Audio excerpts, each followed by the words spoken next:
আচ্ছা, আপনাদের কি মনে হচ্ছে যে আপনাদের চারপাশে কোনো নেগেটিভ শক্তি আছে? আপনারা ফিল করতে পারছেন সেটা, ভয় পাচ্ছেন কিন্তু কিছু করতে পারছেন না।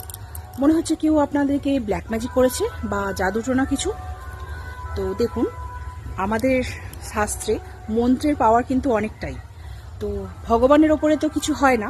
তো সেই হেতু প্রত্যেক দিন যদি আপনারা এই মন্ত্রটা 3 বার করে চান্ট করতে পারেন, তাহলে কিন্তু অনেক উপকার পাবেন। আমি নিজস্ব এক্সপিরিয়েন্স থেকে বলছি, আমি এটাতে উপকার পেয়েছি।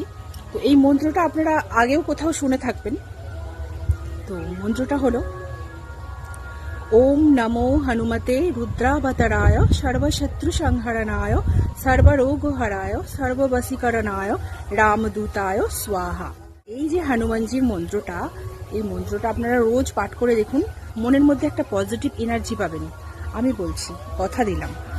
মন্ত্রটার মধ্যে এতটাই পাওয়ার, আপনাদের যত নেগেটিভ ভাবনা পুরো দূরে সরিয়ে পজিটিভ ভাবনায় পরিণত করবে এই মন্ত্রটা রোজ পাঠ করবেন, খুবই ভালো।